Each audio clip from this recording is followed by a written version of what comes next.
इंद्रावती हा पखड़े तोर पैया माहू पावे भरो तोरे भुइया। जय हो छत्तीसगढ़ मैया। मातु पिता जय गान हो, जय गुरु जय मेहमान, भक्ति प्रेम जनगण वतन ईश्वर हो वरदान। अभिनंदन मेहमान का है स्वागत और सम्मान, मधुर भाषा मुख हास से समक्ष अतिथि भगवान। आज हमारे समक्ष माता पिता के रूप में अतिथि उपस्थित हैं, वो ईश्वर तुल्य ही है। मंचस्थ हमारे अतिथिगण, प्राचार्य महोदय, अधिकारी और गणमान्य नागरिक, माननीय सम्माननीय प्रत्येक शिक्षक बंधु और हमारे सभी प्यारे बच्चे, एक बार पुनः आप सभी का हार्दिक अभिनंदन और स्वागत। हमारे जिलाधीश महोदय का भी कहना है कि शिक्षक और पालक कुम्हार के दो हाथ हैं। एक कुम्हार के दो हाथ, एक हाथ शिक्षक और एक हाथ पालक। अगर एक हाथ भी रुकता है तो आप मिट्टी के बर्तन को क्या आकार देंगे, उसको कैसे संवारेंगे, कैसे सजाएंगे, इसका अनुमान आप सब लगा सकते हैं। कार्यक्रम के परिचय के लिए मैं मंच पर सादर आमंत्रित कर रही हूँ शासकीय हाई स्कूल पोड़ी खुर्द से व्याख्याता श्री अखिलेश श्रीवास्तव जी को।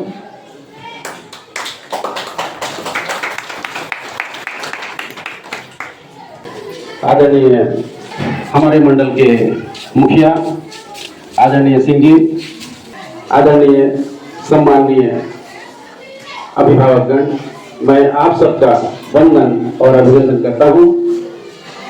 आज की जो बैठक है वह छत्तीसगढ़ सरकार की ओर से जो हितग्राही योजनाएं हम हमारे बच्चों के लिए, हमारे विद्यालय के लिए जो संचालित हो रही है उसके संबंध में आप सबको अवगत कराना, और इस बैठक का उद्देश्य शिक्षक और पालक के बीच एक अच्छा संबंध, हम आपको जाने, पालक हमें जाने, और साथ ही बच्चों की गुणवत्ता में जो शिक्षा की गुणवत्ता में जो कमी आ रही है, राज्य सरकार का ऐसा मानना कि थोड़ी कमी कोविड का जो समय आया था उसके बाद से शिक्षा गुणवत्ता में कुछ कमी आ रही है। सरकार इसके लिए कटिबद्ध है। सरकार विशेष ध्यान दे रही है हमारे बच्चों के लिए, ताकि बच्चे अच्छे से अच्छा गुणवत्ता युक्त शिक्षा प्राप्त कर सके।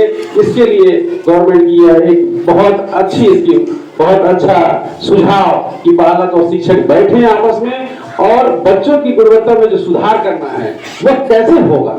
हम पालक और शिक्षक बैठे और बच्चों के जो कठिनाई है, बच्चों को जो सीखने की कठिनाई हो रही है, बच्चा जो स्कूल में आने में कतरा रहा है, बच्चा क्यों नहीं आ रहा है, इसके बारे में हम सब बैठ करके एक प्लान बनाएं और इस बिंदु पर पहुंचे कि हमारा बच्चा किस तरह से अच्छा गुणवत्ता युक्त शिक्षा प्राप्त करेगा। आज हम इसी पर चर्चा करेंगे। धन्यवाद सर। हमारे बीच श्री धर्मसाय सेवानिवृत्त शिक्षक प्रस्तुत हैं। मैं हृदय से आपका अभिनंदन और स्वागत करती हूँ। इसी क्रम में श्री लक्षण सर, आपसे मेरा निवेदन, पुष्पहार से हमारे आज के वो शिक्षक जो अपनी सेवा के पश्चात भी शासन की महती योजना में सम्मिलित हुए हैं। गौरव की बात यह है कि हमारे धर्म सर इसी माध्यमिक शाला में पढ़े और पढ़ करके अपने ही क्षेत्र में इसी स्कूल में प्रधान पाठक के पद पर रहे।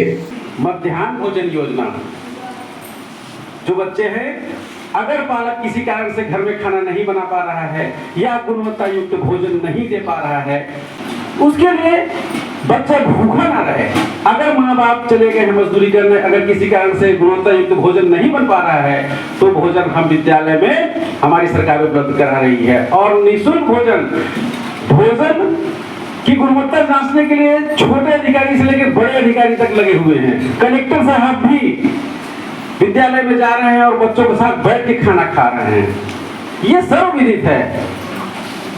निःशुल्क साइकिल योजना, ये हम 8वीं जो बच्ची पास होती है ST SC की बालिकाएं 9वीं में जो जाती है, हाई स्कूल में जाती हैं, उनको गवर्नमेंट सरकार जो है क्या करती है, घर से स्कूल आने के लिए पैदल आने में थोड़ा दिक्कत होता है, उसके लिए साइकिल एक बच्चियों को, उसमें कोई बच्ची जो है ST और SC की बच्ची छूटती नहीं है। अगर 8वीं पास करके और 9वीं भी गई है, उसे निःशुल्क साइकिल प्रदान किया जाता है। छात्रवृत्ति भी कई तरह का है।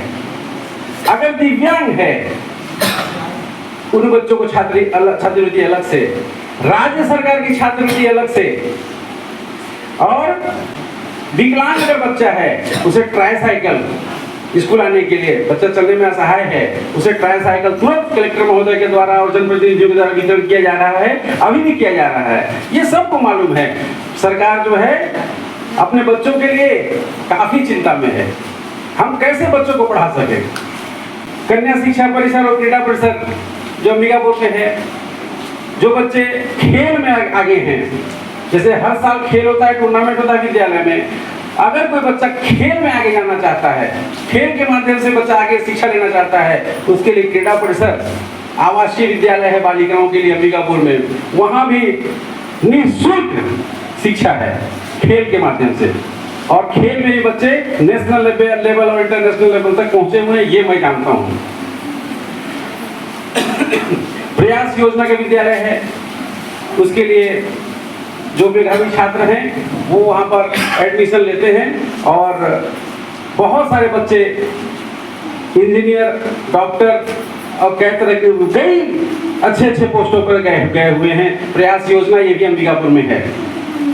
सेजस स्कूल योजना, अभी आप देखेंगे कि हर ब्लॉक में सेजस का स्कूल खुला हुआ है। आत्मानंद स्कूल इसको बोलते हैं। आत्मानंद स्कूल है वो बच्चों के लिए इंग्लिश मीडियम का स्कूल है, और अब तो हिंदी मीडियम भी हो गया है।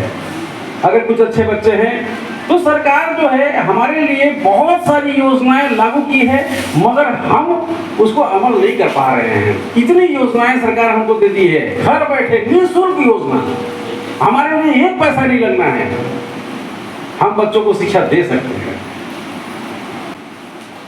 एकलव्य विद्यालय भी है, जवाहर नवोदय विद्यालय, पहाड़ी कोरवास, ये बहुत सारी योजनाएं सरकार हमारे लिए लागू की हुई है, जिसकी जानकारी मैं आपको दे रहा हूँ। छात्रवृत्ति योजना में आप अच्छे से जानते हैं कि हमारी छत्तीसगढ़ सरकार जो है 3री से 5वीं के बच्चों को, ST और SC के बालिकाओं को 500 रुपए साल, और 6वीं से 8वीं के बच्चों बालिकाओं को ST SC और OBC, ST SC के बालक को 600 रुपया, और OBC बालिका को 450 रुपया, और OBC के बालक को 300 रुपया ये पैसा मिल रहा है।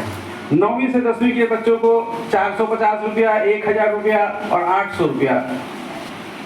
11वीं से 12वीं के बच्चों को ST छात्रावासी जो छात्रावास में रहते हैं उनको 3800 रुपया, ST गैर आदिवासी छात्रों को 2300 रुपया, SC छात्रावासी बच्चों को 4000 रुपया, SC गैर छात्रावासी बच्चों को 2500 रुपया। इस तरह का सरकार जो है हमारे बच्चों के लिए उपलब्ध करा रही है, हमें इसे जानना चाहिए। और ये तो योजनाएं हैं, और इन योजनाओं का लाभ हमें लेना चाहिए। हमारे शिक्षक, हमारे विद्यालय में जो हम लोग हैं, हम कोशिश करते हैं कि जो भी योजनाएं हैं हमारे बच्चों को मिले। कोशिश ही नहीं, हम समर्पित हैं उसको दिलाने के लिए। इस तरह से 14 बिंदु जो शासन की ओर से मेगा बैठक के लिए निर्धारित किए गए थे, उन सभी पे चर्चा हो चुकी है, और ग्रामीण पालकों से भी इस बीच हम उनकी राय लेते रहे हैं। समय समय पर उन्होंने अपनी बात हम सबसे कही है, तो इसका एक उद्देश्य पूर्ण होता हुआ सा दिखाई दे रहा है। आज की इस मेगा बैठक 2024 के समापन की घोषणा करती हूँ।